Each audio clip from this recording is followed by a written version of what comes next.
Welcome to episode 79 of Fascinating, a Star Trek podcast.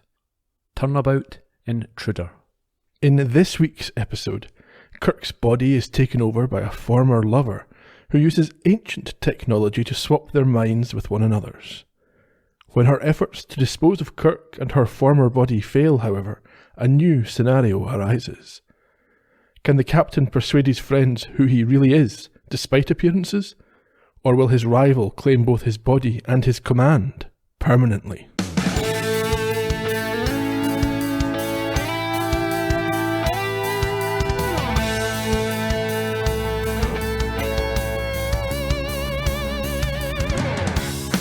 I lost to the captain. I lost to James Kirk. I want you dead. I want you dead. Good evening, Ian. How are you? I'm not too bad, Gerry. How are you? You wanting anybody dead? Just yourself. As usual. As always. Outclassed once again. Despite some people's warnings, I thought this was actually a decent one to go out on. Yeah, you mentioned to me after I'd watched it that some people thought this was a poor episode, and I can't understand why.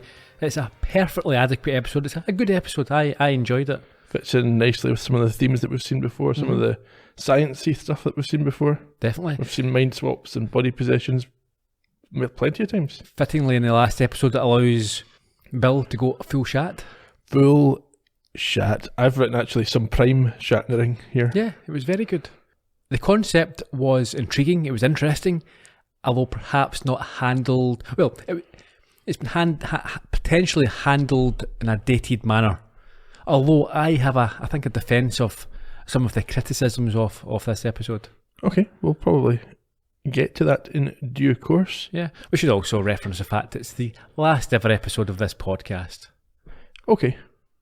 But not quite. No, we might have some additional content. Next week, what we're going to have? We're going to have a little review show. We've done this in all of our previous podcasts. It's a wrap-up, a recap. We can discuss how our feelings on the show have been formed or changed, I think. Yeah, and if anyone has any burning questions or thoughts they want to contribute, you know how to do that. How? Well, there's the social media channels. We're at Trek Podcast on Twitter, Facebook and Instagram. We check all of those daily. You can also find us on our own website, StarTrekPodcast.com, or you can leave comments on YouTube, where there's a video up for every episode. Okay. Anything we want the listeners to contribute with? I suppose any thoughts or questions that they have. Anything that they think we can answer, and there's no point asking us trivia. Yeah. No. I know nothing about the show, really. And we've just talked about it all, so yeah. Go back and listen to it. Maybe, do you know what? We have not decided what we're going to do next. Obviously, we're going to do the movies next. And that's a spoiler. Is it? I thought we were saving that for next week. No. Okay. No, we can't assume that anyone's going to listen to the wrap-up episode. Yes, we'll be back, but not immediately. No, I think what we'll do is we shall take a few weeks off and come back. How does January 2022, how does that sound? Give us... Sounds like a sci-fi series. Couple of weeks January off. 22. Yeah. And we'll come back with the movies. Okay. Yeah? Yeah, Deal. that sounds fine. Right. But what about after that? After that, we're not sure yet. We've been mulling over different... Yeah, so let's get some thoughts from listeners. Now, here, there has to be certain criteria. Someone's going to say Star Trek The Next Generation. Yeah, we're not doing any more Star Trek just now. Not enough listeners. Not enough. We'll leave that. Someone's going to say, do more Columbo. We might at some point. We've got ideas for that, but not straight away. Here's the thing. Certain criteria. The show has to be under 100 episodes, I would say, no more than 100, because psychologically it's daunting trying to, having to dedicate 2 or 3. I'd love to do Monk, but there's hundreds of episodes and I'm not dedicating the next 4 years of my life to I'd love to find out how the band started and... Huh? Oh, it's the Monkees. I thought you were going down the jazz route there. What is it? Theo Monk? No. Yeah. Anyone get any ideas?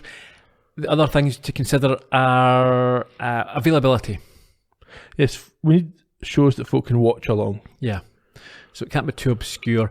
Some of the ones we've been thinking of are British shows, I could say, as a palate cleanser, I'm a little bit keen on doing the original Office, which has only got 18 episodes plus a few specials.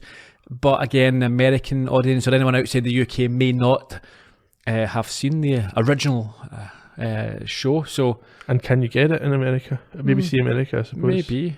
It's on Netflix, I think it was, but I'm not sure if it was on American Netflix or around the world. People might have other ideas. Other other ideas. There has to be. The show itself, there has to be some sort of. It can't be too slapsticky.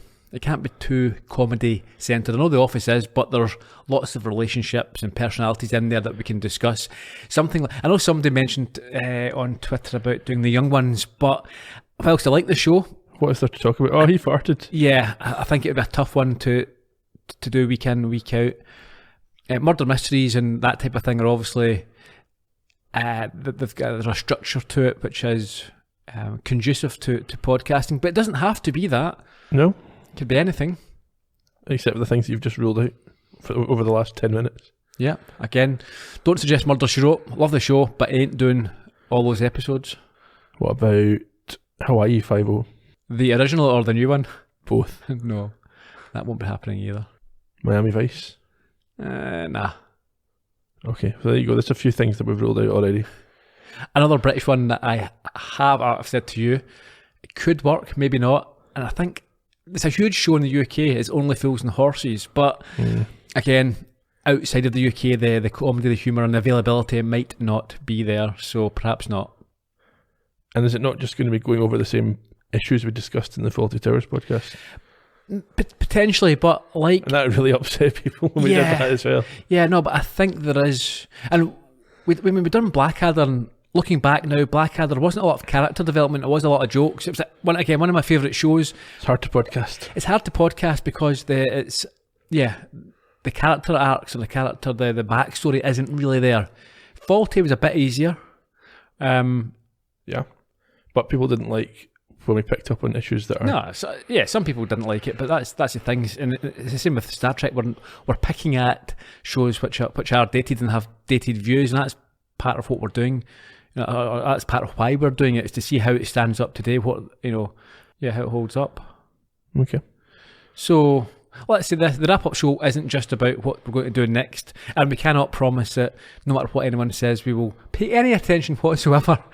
Well, I'm not showing up if it's something I don't like. So. Yeah, but give us some ideas. If there's anything that stands out, and we'll see. We'll look into it.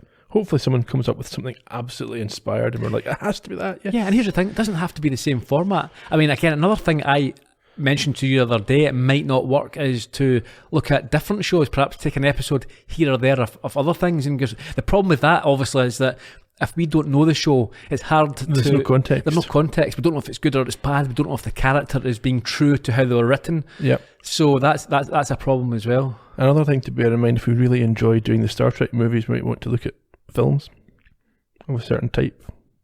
Maybe, yeah. The film we don't know until we do that. We don't. It would have to be, again, there'd have to be a very specific criteria for movies. Police Academy movies. I would do that, do you know what? So Maniac Cop 1 to 4. 1 to 3. Oh, is there a new one coming out? I'm not sure. I think they've remastered number 3. No, number 3. They went remaster number 3. Well, I'm certain I saw something about a 4K remaster. Okay, well, maybe they've remastered the other two first, because that certainly wouldn't be the first one you would remaster. I don't know. No. That rings a bell, actually. I think maybe they're going to remake it, or they have remake.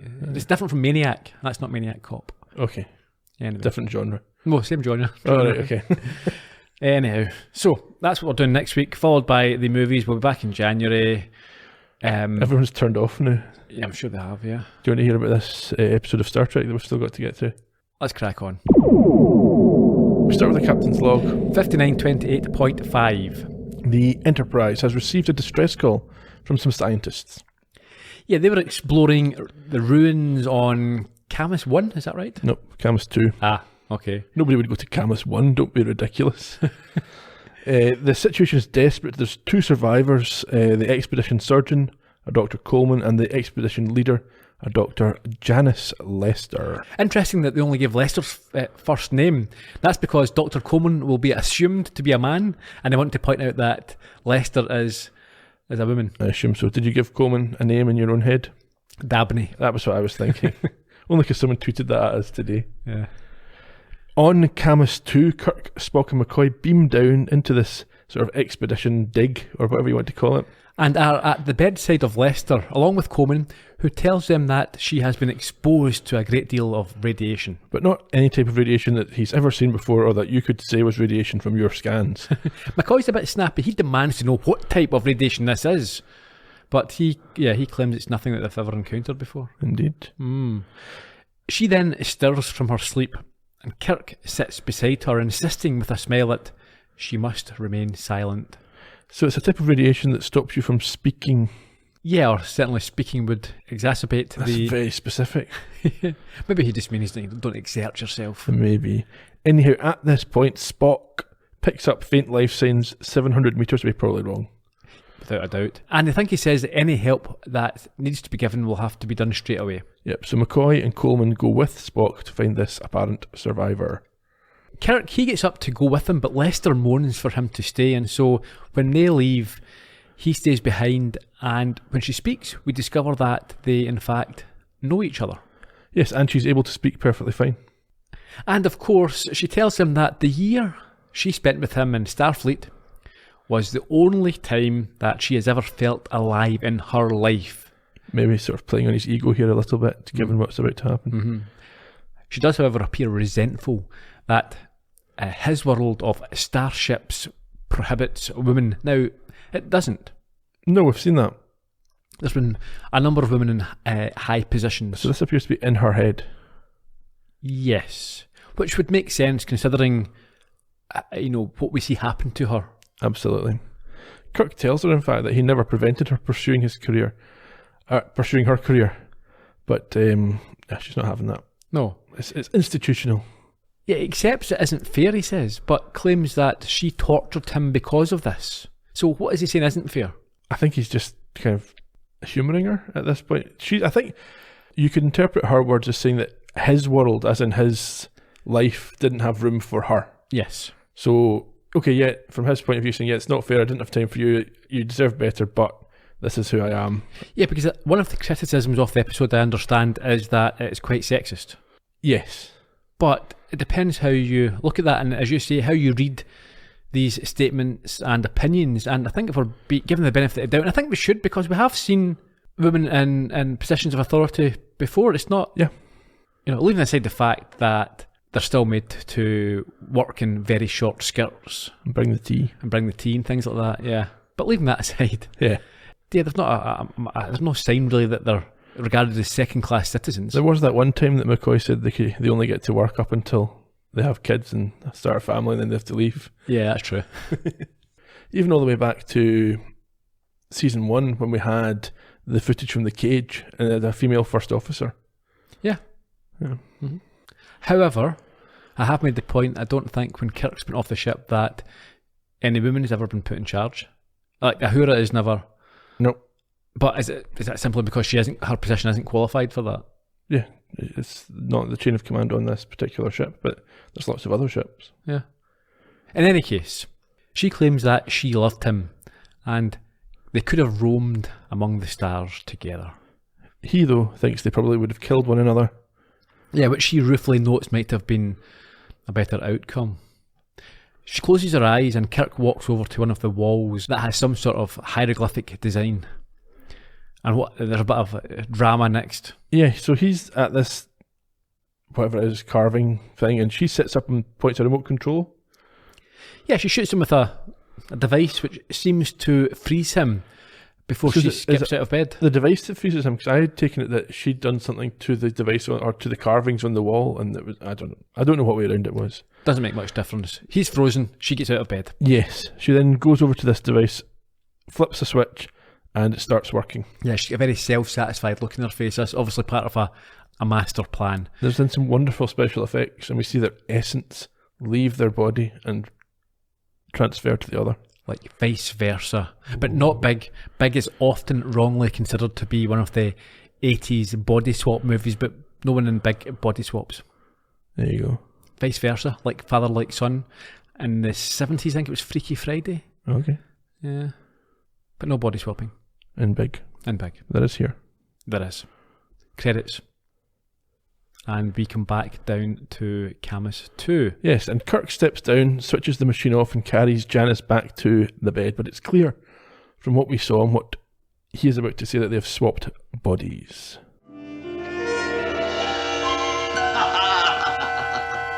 You had your chance, Captain Kirk. You should have smothered the life in me. Then they would have said Dr. Janice Lester died of radiation poisoning in the line of duty.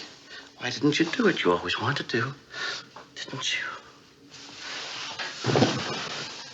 You had the strength to do it. But you were afraid. You're always afraid. Now, Janice Lester takes the place of Captain Kirk. I already possess your physical strength. Only this, Captain Kirk, is not afraid to kill. Now you know the indignity of being a woman. For you, this agony will soon pass as it has for me. Quiet! Quiet! Believe me, it's better to be dead than to live alone in the body of a woman. It's better to be dead.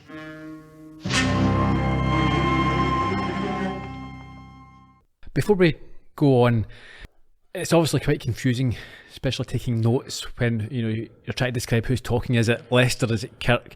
In some cases, I've noted them as Kester. Okay, so I've used Janice for the woman in Kirk's body. I've used Kirk for Kirk in her body, and I've used Lester for when they're talking about the woman's body. Ah, right, okay. We should probably have discussed this and came up with a standardised. Yeah. My notes probably won't tie in. They won't tally in. What's the worst that could happen?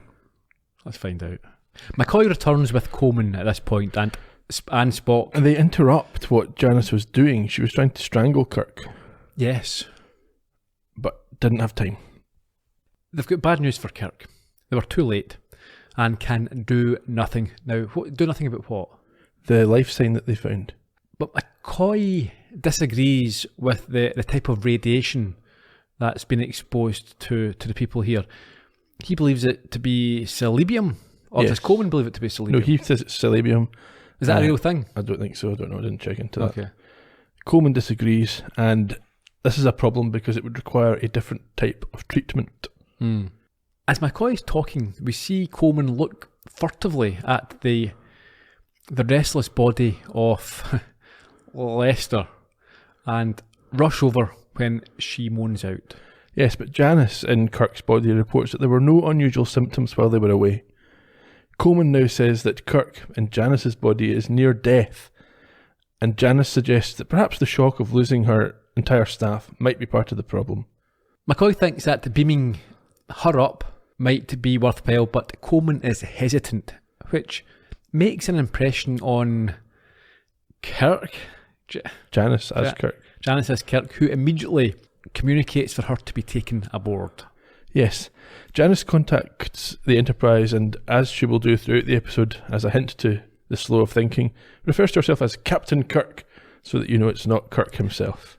They arrive in the transporter room with... I should note that Scotty doesn't ask for any kind of password here before beaming him up. Of course he doesn't. There's no countersign. Never. On this occasion. Never. They arrive with the body of Kirk carrying the body of Lester. Yes, with Kirk in it. And he orders Coleman to go with her to sick bay and for Spock to get them out of orbit.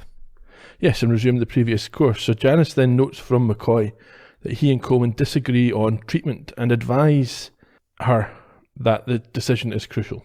Janice as Kirk then goes on to admit that he had a personal relationship with Lester, but left her when it got serious, and it's quite an unhappy memory for him. Yes, he tries to paint himself out as to blame, given that it's her point of view that we're getting. McCoy tries to assuage any feelings of guilt, but Janice dismisses this, saying it was an emotional time. However, McCoy does commit to doing everything he can for her, as if he wouldn't have anyway. No, exactly. Janice thanks him and he leaves, and Scotty notes to Janice that Lester, with Kirk's mind inside, was lucky to have escaped, with which she concurs. Now, here's something. He actually says that she's a very lucky young person to have escaped, And as I heard this, I thought, what do you mean, a young person? She's certainly in her 40s. And then I looked up and she was only about 31 at the time, but she looks older again. The styling back then just makes you look like an older person. But looks much younger than Scotty, which is the key thing. Yes, he looks in his 60s. I'll wait to see him in the films. Down in sick bay, Coleman watches Lester twist and turn in her sleep, and she starts to come round when Kirk enters and orders him to put a stop to it.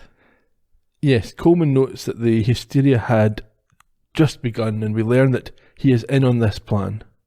Yeah, I think he responds that no one will believe her, and her dying right now might be suspicious. Yes, because Janice's plan is to kill her own body so that Kirk dies with it. And she remains in And his. she'll remain in his body, but Coleman thinks at this point the best approach is to let Kirk live on in her body and just assume that nobody will believe him when he claims not to be Janice. Yeah, I've not really thought, or she's not really thought this through, because No. there's, we'll get to it as well, there's lots of, And nobody thinks to ask about events of the past. well, yeah, we'll get to that. She, in any event, is not keen on this solution, but Coleman confronts her, saying that she killed everybody else, and he gave her all the time she needed to kill Kirk in her body, but the reason that she couldn't was because she loves him. She then regains her composure and claims she only loved the life that Kirk led, not the man himself, a life that has now become hers. Dr. Coleman tells her that he won't kill for her, but she says he already has, as he knew the others were affected by selenium and could have treated them. At this point, Kirk in Lester's body shouts out from the bed as McCoy enters, and Chapel as well, she's got a new look. she has, yes, blonde. No, she's not blonde. Oh, she's the opposite of that, Yes, brunette. indeed. He asks why Janice is there, and she answers that she hoped her presence might calm down Kirk in Lester's body, but it hasn't. And Coleman says it's not her fault, it's due to this radiation illness. However, McCoy claims that his tests show no signs of any radiation damage at all.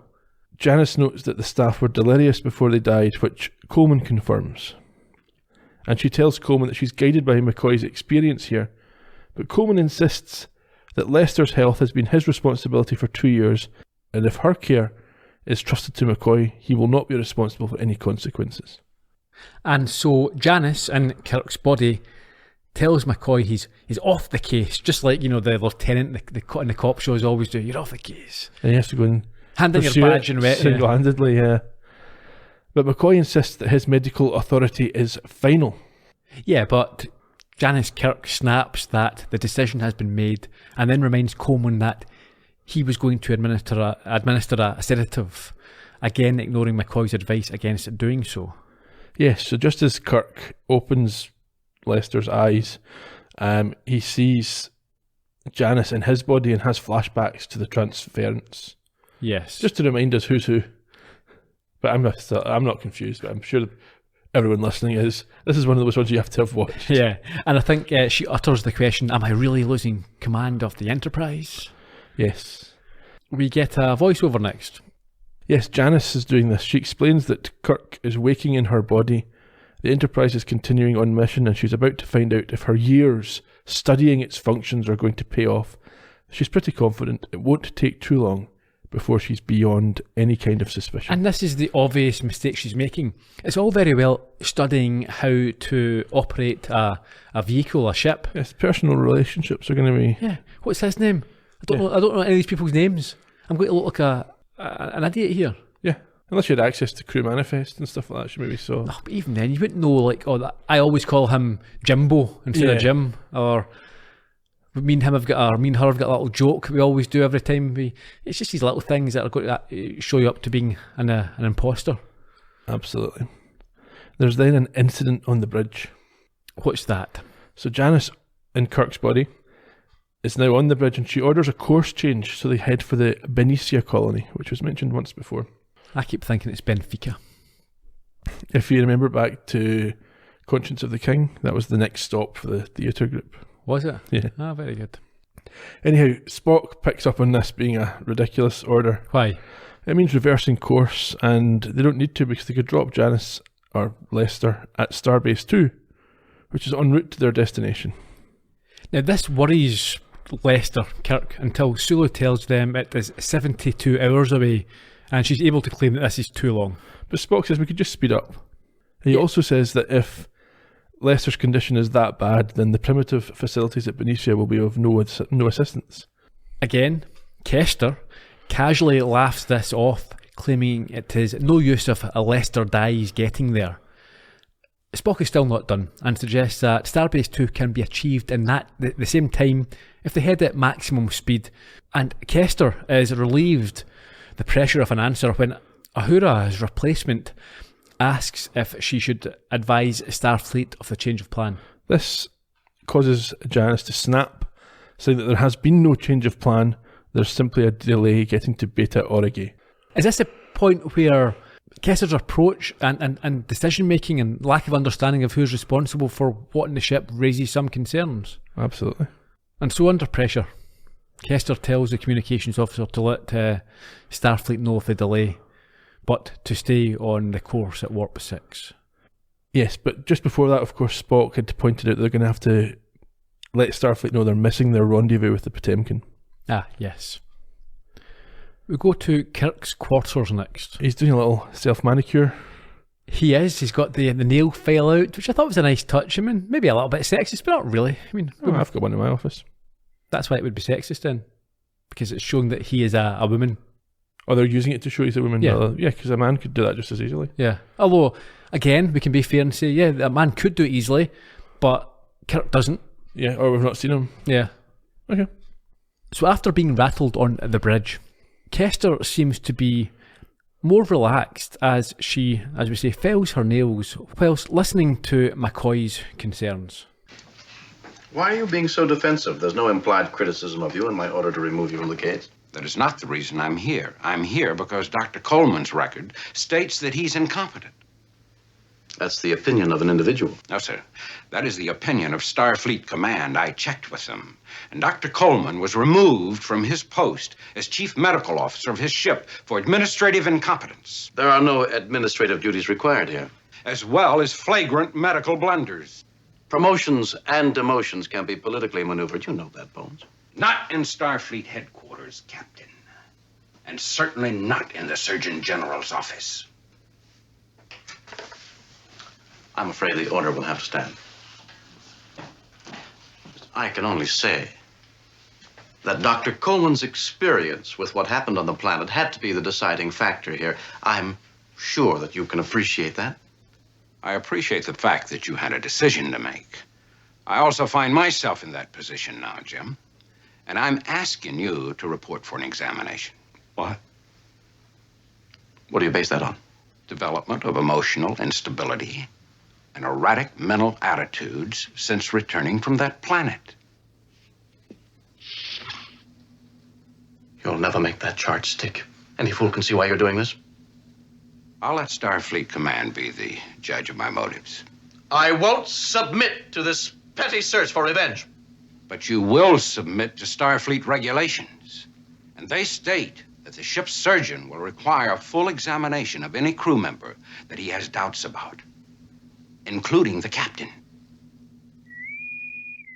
Now, I think that's one of the criticisms of the episode, is that it implies that women are emotionally unstable and up to the job. But I don't read that into this. You think it's just because Janice is particularly unstable as an individual? I think she is having a breakdown. She's mentally unwell. This isn't saying this is how all women would react. Simply, well, she's carrying out a maniacal plan. Of course, she's emotionally unstable. Yeah, she's crazy. Yeah. It's nothing to do with her sex. She's just a maniac. Indeed. Sulu calls down at this point, advising Starfleet Command is looking for additional details, so Janice says she'll be there shortly. Meanwhile, in sickbay, Kirk comes around and is obviously confused as to why he is there, considering all body functions are showing as normal. However, he then realises what has happened to him when he sees his body and shouts for McCoy. At this point I'm thinking, it's like all the body swap movies. Whenever it happens, the first thing you do is you go, "Oh, wait, I'm a woman." Oh, let's. And I also thought it's just as well it didn't happen to Scotty. Who knows Yes. what he'd have done? He'd have violated himself violently. Taking possession of himself Yeah, in some way. all sorts would be happening there. But even Kirk, obviously a bit of a fright at first. What body am I in? Yeah. Quick peek. I mean, you've seen them before. Yeah, but you can never see them too many. Well, yeah, you can actually. Anyhow, it's not McCoy who responds to his shouts, but Coleman. And he states he is now in charge on orders of the captain. Yes, this makes Kirk agitated and he tries to recruit Chapel to his cause. Yeah, because remember, Kirk at this point doesn't understand that, or isn't aware that Coleman is in on it. Indeed. So Coleman can intervene without that knowledge, telling Chapel that Janice Lester has developed delusions of being Captain Kirk over the last 6 months. So she heads off to prepare a sedative, and he tells Kirk that he's insane. And at this point, he stares in the mirror and has flashbacks of what happened. Perhaps there's an indication that he is doubting himself. Yeah, but still somehow able to record a captain's log. Yeah, via Lester. Stardate unknown. He's lost track of time, still held captive in a strange body and separate from his crew. Back to sickbay. Realising that the best tactic is to go along with the situation, Kirk, as Lester, pretends that he is over his delusion and asks to speak with McCoy.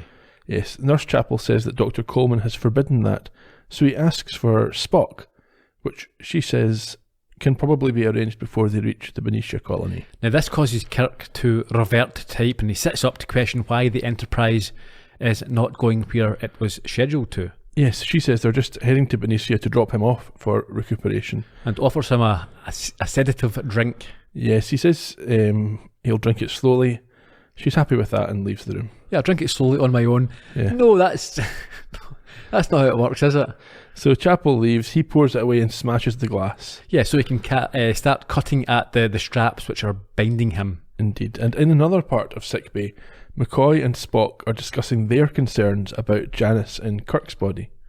Yeah, well, I think McCoy, he tells Spock that he has tests which will be able to identify Kirk's illness, which he is relieved to hear, as apparently his behaviour is becoming known throughout the ship. His aberrant behaviour. Yeah. McCoy is particularly concerned by the lack of self-awareness being shown by the captain, but Spock thinks that's probably to be expected when you've got a mental illness. Yeah, and he suggests that the Surgeon's General Office should be told about what is happening, and maybe they can help. Yeah, but McCoy shuts that line down because they're only ever interested in the specific results of specific tests and not the opinions of individual doctors or officers.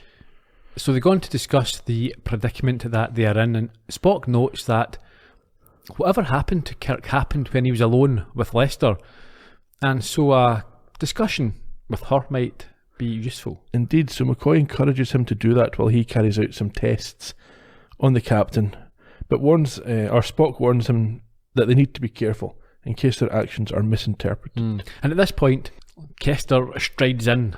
Kester. Is that a play on the Quester tapes, the Roddenberry No, it's project? not. No. Okay, yes, she comes in, but then after saying hello is followed in by Kirk in her body, Yeah. who urges Spock and McCoy to listen, but Janice in Kirk's body backs him out into the corridor and knocks him out with one punch. Yeah, she's still holding the broken glass. Yep.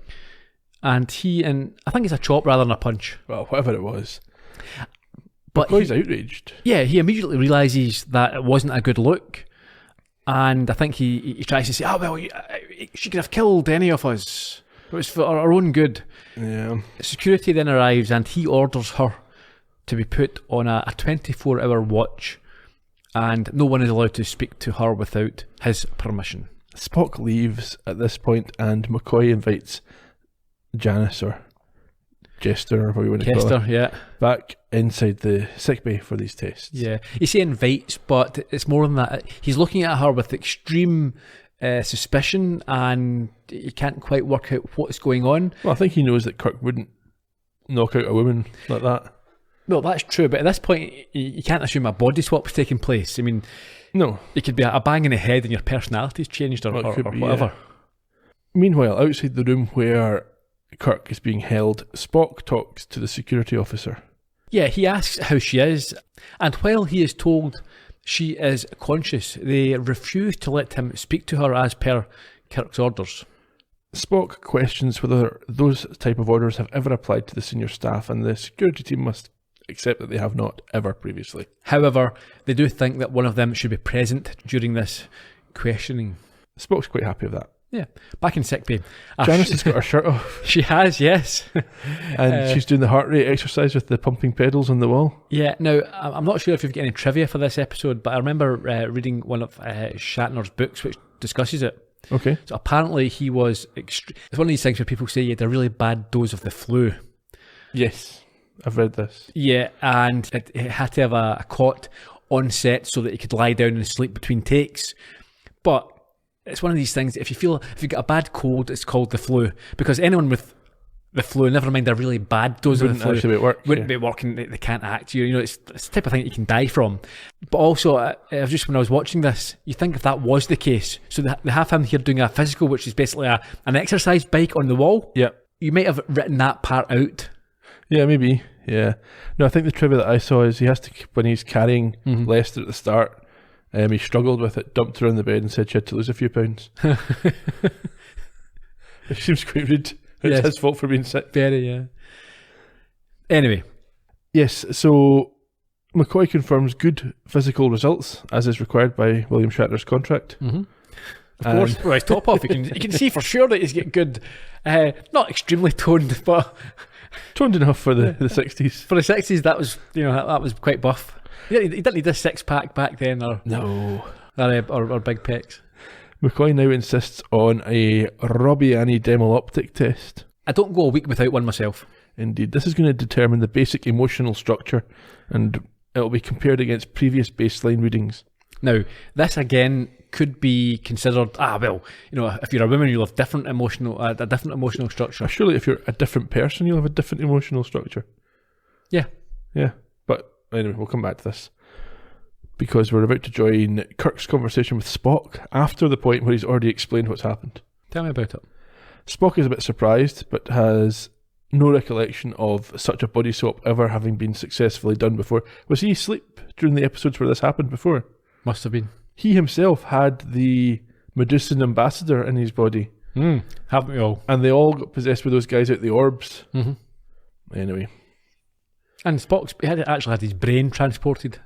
Yeah, I think he's being very specific when he says, I've not seen this exact thing happen between a doctor and a captain in an underground chamber before. Who were once lovers. Yes. Kirk says that Camus 2, or the people there, must have developed this technology long ago and that he is a living example. But Spock says there's no corroborating evidence. Meanwhile, back in sickbay, Kester is undergoing this emotional test. Yes, and she's told to lower her arms and open her eyes. And just as well again, it wasn't Scotty. Yeah, here's a surprise for you. Lower your trousers and open your legs. Back at the quarters, Spock explains to Kirk that McCoy is examining Janice for psychological changes so that they will have evidence to present to Starfleet and to persuade the crew, without whose support they might have a little bit of bother. Sure. She then goes on to refer to the times when Spock risked his life to help him and their friends in the past. Yeah, I think the Tholian Web and the Empath are the two episodes that get referenced here. As a means of proving who he is. Spock notes these are matters of public record and not persuasive. So, rather than mention any number of specific incidents that only they would have shared, she asks him what his telepathic mind tells him. Yeah. So, I don't know, did we discuss this before? There's any number of questions you could ask. Yeah. Do you remember that time we were down in that and tell me about what that? Did I say? What did I say? What did we have to eat when Scotty was ripping people? Remember we were down, we were having drinks and you did your meal. What did I have? Who did we blame when Scotty murdered all those? Yeah, exactly. Yeah. What was the incredible story we came up with to get Scotty, keep him out of jail and done for murder? The Ripper, yep, okay. Yeah. Anyhow, Spock does perform a mind meld which convinces him that Kirk is indeed in Janice Lester's body, but He wants to take Kirk to McCoy. He goes to leave with her for McCoy, who can help, but the guard tells him that she can't go. Indeed, and back in McCoy's office, he is very disappointed as he has to inform Janice that there is no evidence of any disorder from the tests. Yeah, he's disappointed with that. In Lester's quarters, Spock is arguing with the guard that Kirk isn't the captain and can't give out orders, and even though he watched what happened and that he must be aware of Spock's abilities and who he is, this guard, this no-mark, insists that he is as mad as her and he must leave at once. What is this uppity little... Yeah, I like what Spock does next though. So, well, it's inevitable. He goes to do the nerve pinch, but the guard goes to block it, having anticipated the move. Spock comes round with the other arm. Yeah, because he anticipated the anticipation of the... He did. Yeah. He outmaneuvered him. However, not before he managed to scream out Yes. about the attempted escape. So outside in the corridor, Kirk and McCoy arrives. This is Kester and McCoy. Is it? Yes. No. We're back still in McCoy's office. Janice, in Kirk's body, shakes McCoy's hand and is assured that everything will be okay. And over comms we hear a report of an escape attempt by Janice Lester, which leads Janice to call security to the room. We're now in the corridor. Yes. Kirk and McCoy. Now, is this Kester? Yes, this is Janice in Kirk's body, and McCoy arrive just as Spock takes down another guard. But yes. 2 more security guards show up in the turbo lift, and Janice calls for them to point their phasers. Spock offers no physical resistance, but Kirk makes a ship-wide communication, informing everyone that Spock is under arrest for conspiring with Lester to overthrow him, and a court-martial will be held immediately on a charge of mutiny. Indeed, and then we get a captain's log delivered by Janice. 5930.3. The result of the examinations have given her complete confidence. Her fears are past, and she will now function freely as the captain. She is, in fact, the captain. But as the Enterprises want to do in the middle of a crisis, they have time for a courtroom drama. Let's sit down and chat through this, yes. So we're at the court-martial. Scotty is questioning Spock and appears exasperated that his only evidence is the telepathic communication that he had. Yeah, Scotty says this is entirely subjective and he needs something more substantive. Yeah, he responds by saying that the real evidence is locked in isolation and asks Kester why this is the case. Janice says that it's because Lester is dangerously insane. Mad, bad and dangerous to know. But Spock points out that the only danger is to her authority.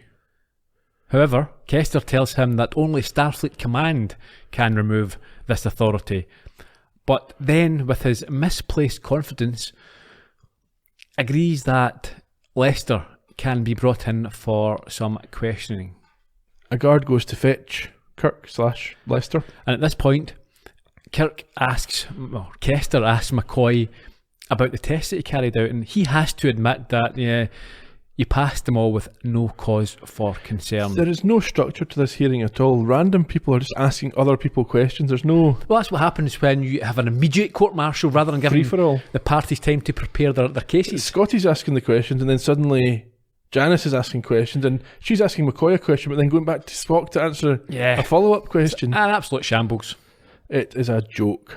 Anyhow, Spock admits to being disappointed at these test results and concerned at the lack of evidence that supports his position. Yeah, evidence yet, Indeed. He says. Lester then enters with Coleman, and it is Kirk who starts the cross-examination. But before that, he sends Coleman away. And he blames Spock for putting her through this ordeal. You claim that that you are Captain James T. Kirk? No, I am not Captain Kirk. That is very apparent. I claim that whatever it is that makes James Kirk a living being special to himself is being held here in this body. Oh. However, as I understand it, I am Dr. Janice Lester. That's very clever, but I didn't say it. I said the body of James Kirk is being used by Dr. Janice Lester. Subtly, somehow station. I assume that this switch was arrived at by mutual agreement. No. It was brought about by a violent attack by Dr. Lester and the use of equipment she discovered on Camus 2. Violence. By the lady perpetrated on Captain Kirk. I asked the assembled personnel to look at Dr. Janice Lester and visualize that historic moment. Can you tell me why Dr. Janice Lester would agree to this ludicrous exchange? Yes, to get the power she craved. To attain a position she doesn't merit by temperament or training. And most of all, she wanted to murder James Kirk, a man who once loved her. But her intense hatred of her own womanhood made life with her impossible. I think Kirk here is trying to taunt Janice and get her to respond. She doesn't bite on the suggestion that she's temperamentally unsuitable for the role and not qualified. Yeah. She asks if there are other witnesses, and Spock interrupts, now leading questioning himself, saying the only issue, which apparently they're up to him to determine, is whether the story of life entity transfer is believable. And he says they have seen similar things before, though not exactly the same. And that's what they should be saying. Yeah. Look at all the nonsense we've came across. My brain got taken out. Yeah. Exactly. As he rubs the back of his head. Kirk asks him what he expects Starfleet to do. To place Lester in charge of the Enterprise based on his belief? What she's getting at here is that it's a plan by Spock to take command for himself. To have Kirk ruled unsuitable for command. To have Lester ruled out on the basis of being a woman. And then only Spock would be left. Yeah. Now, he delivers this view with a great deal of anger and frustration, but then he calms down and advises him to give it up, return to the Enterprise family, and he will drop all of the charges. Spock then asks what will become of Lester, and Janice says that she will be cared for always. Yeah, it's his responsibility, as he knew her from the past. However, Spock refuses to withdraw any of his allegations, saying, "You do not belong in charge of the Enterprise, and I shall do everything in my power against you," which Janice has played back to him. Yeah. He stands by his statements. A now apoplectic Kester calls out mutiny and then insists on a vote after recess. An immediate vote. Is she changing the procedure again? Who sets the procedure?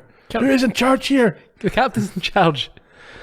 Spock fires back that the chief witness will then be left to die on an obscure planet, and a furious Janice tells him to be silent. Yeah, but some great rage acting. Yes. From the chat. Indeed. He shakes his fist and goes purple in the face and tells him that recess will take place. The evidence presented prior will be the only basis for the decision on the charge. Indeed. Then out in the corridor, Scotty and McCoy discuss the case. Yeah. So Janice only needs one of these guys to side with her, and she's won. So it's not looking good for Kester. No, it is, because McCoy's on her side. No, Kester is I don't know. It's not looking good for bad... Yeah. Kirk and Lester's body looks like he's going to be stuck. Yeah, sure. It's looking bad for him at the moment, but... Yes. So Scotty keeps trying to persuade McCoy, who says that the tests say it is Kirk, and that's all that Starfleet will care about. But Scotty says, listen, we've seen Kirk in all sorts of situations, but never red-faced with hysteria, and he knows how he intends to vote. And we can see McCoy is obviously quite torn, and he's downbeat. My impression was that McCoy is going to vote with Janice and say this is Kirk. You think? Yes. Well, maybe. And I think that misinterpreting this, Janice has the conversation played back, not realising she was about to win the vote. Right. And sentenced Scotty and McCoy to immediate death. Well, yeah, it would be understandable. She's not thinking clearly here. She just hears the word mutiny. Yeah. And she thinks they're in it together. Yeah. Oh, I mean, you could interpret it the other way. You could interpret it that McCoy was persuaded by Scotty and that she had no other option. Yeah. Is that where we're back in the court-martial now? Yeah, we're going back in now. Okay. Yeah, so as soon as they enter, we find out that Kester is not as stupid as he looks. Oh, he's been listening. Yeah, he had a recording of it, which, as you mentioned, is played back and for everyone to hear the conspiracy. Indeed. And he, like I say, immediately sentences them both to death for conspiring with mutineers. Yeah, this shocks everyone, especially Sulu and Chekhov, who claims that the death penalty is forbidden, except for... There's one exception. It's a different exception from the one that Spock pointed out in the menagerie, though. Was it? Yeah. Okay, yeah, General Order 4, which is not been violated. What is General Order 4? Do you have trivia on that? No, probably the Prime Directive. No, that's General Order 1. Right. I don't know. It's very, very rare, General Order 4. Do not even think it's the worst crime. In any case, Kester dismisses this and says that he's in charge and snarls at them to go to their posts before ordering McCoy and Scotty to the brig in preparation for execution. It's been taken there by Lemley, who's been around for all 79 episodes and then's only just been named out loud. Yeah, I think Lemley I read is a reference to Shatner's registration plate, which in itself is a reference to the names of his kids. Yeah, it's like the starts of each name, yeah. Yeah. I think this point walking out, McCoy must turn to Scotty. That's another fine mess you've got me into here. Absolutely. No one moves at first. Yes, but ultimately, with phasers pointing at them, Scott and McCoy are escorted out and followed by Kirk and Janice's body and Spock, who are also under armed guard. Yeah, I think we see Kester. He's laughing maniacally, menacingly, like a crazy. Up on the bridge, Sulu and Chekhov finally do something independent. Yeah, for the first time, but only for a few seconds. Yeah, I worried Sulu thinks that Kirk must really be going mad, but Chekhov is adamant that Kirk would never order an execution, even if he was going mad. Really, if you're going mad, you can't see how someone would act. But anyway, at this point, Sulu, he shows a bit of backbone and asks if they are going to allow this to take place. But Chekhov asks, well, yeah, I mean, how can we fight if they've got security for... Well, firstly, it's the Red Shirts. We know they're crap. They're useless, yeah. Yeah, they decide they're going to fight her any way they can. Yeah, the hard man, the tough guy, Sulu, says he will fight, but then straightens up as soon as Kester enters. And he tells Lieutenant Lisa, now, why no surname? It's not Lieutenant, it's always Lieutenant Ahura. I think that must be her surname. It's not. Lisa is not a surname. Yeah. Never heard that in my life. Lyza or something. I don't know. Yeah. Or Leeza. Anyhow, Janice arrives and gives out some orders, but Sulu and Chekhov do not comply, which leads to her becoming very emotional before she starts convulsing, as Kirk does the same thing in the brig, and we get full Shat experience here. It was good to watch. It was incredible. Yeah. If you ever someone ever asks you what is full Shat, it's this scene. Yeah. Where are we? Down in the brig, Kirk and Janice's body tells Spock that for a moment he was on the bridge, which lets McCoy realise that the transference can be broken. And Spock says that they must be ready to seize any opportunity to attack and break out. Back up in the bridge, a confused but relieved Kester gets up, because I think obviously she was about to transfer back, but it didn't happen. And she stumbles out into the turbolift, heading to the medical lab, which is where we go. And down there, Kester enters to find Coleman and tells him that he needs his help.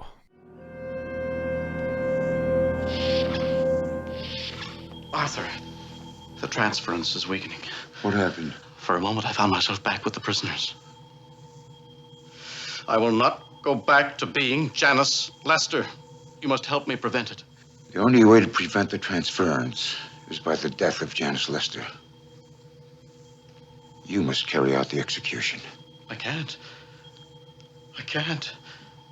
The crew is in mutiny.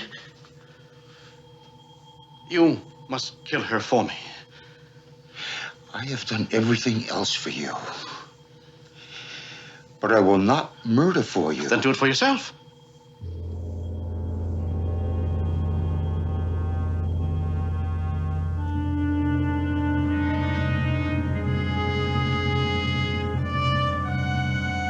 If Kirk doesn't die, we'll both be exposed as murderers. Does that give you any choice? Being a coward, of course, Coleman backs down and grabs a phaser and a hypo, which Janice tells him to make doubly lethal so they can kill him twice. They arrive at the brig and inform the prisoners that they're going to be placed in separate cells. Why would they have not have done that already? It's like just a ruse to get Janice out so they can inject her. No, I mean, why would you? Why do they put them all in together? Yes. Yeah, it's like the A-team. With the one thing they need to get the break free. Exactly. He removes Lester first, but makes a schoolboy error by not immediately sealing the door again. And when out, she goes for Coleman, causing Kester to scream at her to kill him. Yes, that's a bit revealing, isn't it? Yeah, very much so. Fortunately, Kirk, even in Janice's body, is able to prevent Coleman delivering the injection. The others are able to walk out the cell because she didn't seal it again. Indeed, and then Kirk and Janice begin convulsing once again. How did that happen? What caused that? I don't know if it's just the extreme emotion or if it's just a time thing. Yeah, see, that wasn't satisfactory. There wasn't. It wasn't explained, no. Anyway. It seems to be when things go wrong for her. So it was when in the bridge when nobody would do what she wanted, right. And then down here when Coleman didn't get the lethal injection delivered. But then there were other times things went wrong that it didn't happen. No. Anyway, he ends up being thrown up against the wall, clasping her face, and the transfer happens. Or the untransfer, as you may put it. It's still a transfer, isn't it? De-transfer. A retransfer. A pre-untransfer, no. Anyhow, Janice, now in her own body, and as we heard at the top of the show, expresses despair that she has lost to the captain, but she still wants him dead. Yeah. She's passed to Coleman, who tries to console her and claims that she is, as he loved her, she still mumbles about having Kirk killed, which is good. McCoy offers to help Coleman look after her, and Kirk, now back in his own body, explains to Spock that he didn't want to destroy her. Yeah, she could have had a life as rich as any woman's, if only. Now, you can look at that in many ways. Yeah, this is the one line or the one scene which makes me think that it's a slightly sexist viewpoint. He didn't say she could have a life as rich as anyone's or any captain's. It was like any woman's, which is different from a man's. Yeah, we're doing a bit of retconning. I suppose you could say as rich as any woman's, which it would be equivalent to a man's. There's no indication here that it's not. Yeah, I think it's more along the lines of it could be as rich as any woman's, providing she marries and has a family and gives up this nonsense about having a career.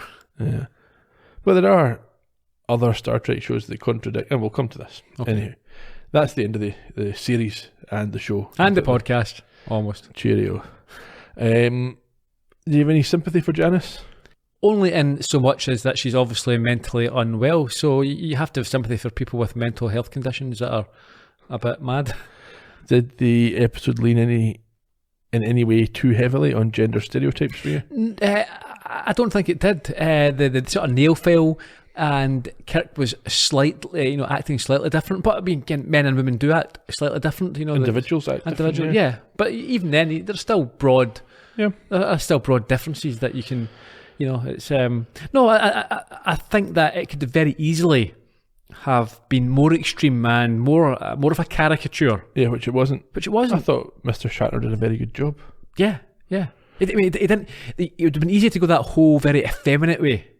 Super camp, but they didn't. Maybe that's because he didn't want to. But I think he probably enjoyed that. If they told him to, he would have. Yeah. Do you think it was a fitting finale for the series? Not by today's standards. But I understand that back then that wasn't a thing. And I'm quite, in one way, I'm quite glad it wasn't too schmaltzy. Okay. But I would have liked to have seen things been wrapped. There could have been a little bit more interaction between the main cast, the main guys, sure, just to tie things up. Yeah, you could have had a hood in it, yeah. And you could have tied things up a little bit. I don't want the whole, the cast came out and bowing to the audience and all that type of stuff and crying. So I wasn't terribly disappointed. Okay. Any other thoughts? No, I mean, I thought it was a good episode to end on. I thought it was a strong episode to end fine, on. yeah. Perfectly fine. And more than that, it was perfectly good. Okay. Season 3 was the strongest then? We'll discuss that next week.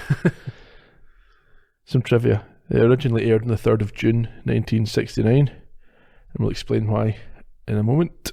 Directed by Herb Wallerstein, the last of his 4 episodes. Hear more about him on the podcast for the Tholian Web. Herb, I'll do it one last time. Arthur Singer wrote the teleplay from a Gene Roddenberry story. You can hear more about Singer on the podcast for Spock's Brain. You can hear more about Roddenberry on the podcast for The Savage Curtain. Savage Garden, To the Moon and Back. Appropriate. Sandra Smith played Janice Lester, or James Kirk, depending on how you look at it, both of them. This was her only Star Trek role, or roles, but she had a prolific television career appearing in shows such as Bonanza, Hawaii Five-0, Ironside, and one episode of Columbo. I did recognise the face. Greenhouse Jungle, I believe. Kathy Goodland. Yes. Ray Milan's wife. That makes her this week's connection, and she is now 83 years old. Harry Landers played Dr. Coleman, his only Star Trek role, but previously appeared in series like Mannix, Ben Casey and Perry Mason in a career dating back to the 1940s. He was originally a labourer at Warner Brothers, but having heard about his wartime heroics in the Merchant Marine, Betty Davis arranged for him to get his SAG card, paid his initial union dues for him so he could begin working as an extra. He had part of one lung removed just prior to this appearance and was fairly unwell, I think. It was a favour he did for somebody to make the appearance. He was known, apparently, for his explosive temper on and off set, whatever that may mean. Yeah, sounds like a bit of a... Yeah, unless you're one of the stars, a character actor, you can't really be a... Just an angry man. Yeah, bit of a dick. He died in 2017 at the age of 96. It's good going with... Half a lung. Yeah. And finally, we'll come to our last senior cast member, Leonard Nimoy, who played Spock. Best known for this role, despite titling his first autobiography, I Am Not Spock. He appeared in all 79 episodes, 6 feature films, and the pilot, The Cage, 2 episodes of Star Trek The Next Generation, and the first 2 reboot movies in 2009 and 2013. Impressive. He was an experienced actor prior to working in Star Trek, having had roles in shows like Dragnet, Broken Arrow, and Wagon Train, among many others. And after Star Trek, he began a 50-episode run on Mission Impossible, showed up as a memorable villain on Columbo, guest starred in an episode of T.J. Hooker, and voiced Galvatron in the best Transformers movie yet made in 1986. Good episode of T.J. Hooker, that. After the Star Trek movies concluded, he continued to make TV appearances on shows like The Outer Limits, The Simpsons, and Futurama, before his last major role as Dr. William Bell in an 11-episode run on Fringe. Don't know it. Never heard of it. As a director, he worked on the 3rd and 4th Star Trek feature films, a different episode of T.J. Hooker from the one that he was in, and the 1987 movie 3 Men and a Baby. He did indeed. He's also hosted various documentary series, including Ancient Mysteries. He's written an assortment of books and poetry. As a star on the Hollywood Walk of Fame, he was a 4-time Emmy nominee and a 3-time Hugo nominee, and his rendition of the Ballad of Bilbo Baggins has passed into legend. Nimoy died in 2015 at the age of 83.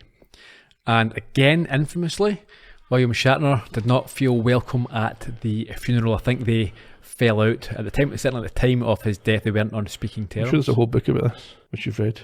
I have. Other trivia.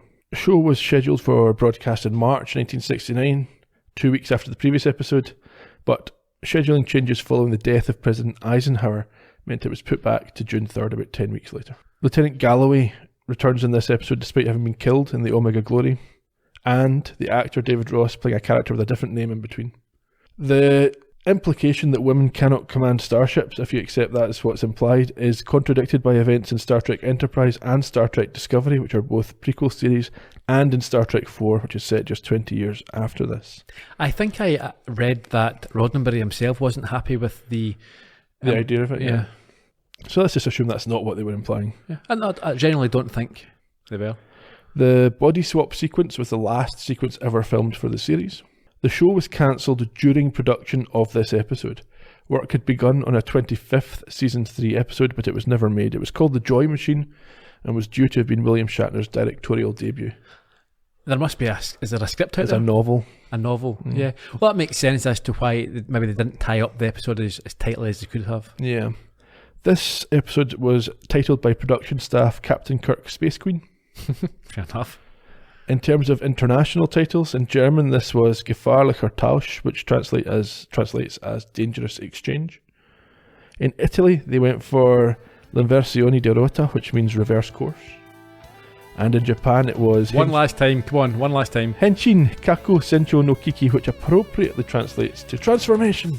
Captain Kirk's crisis. Yeah, okay, fair enough. Next week, it's a special episode, as we talked about at the top of the show, where we wrap up the series and offer a little insight into our plans. Please get your questions in for that if you have anything you want us to discuss, and we will see you then.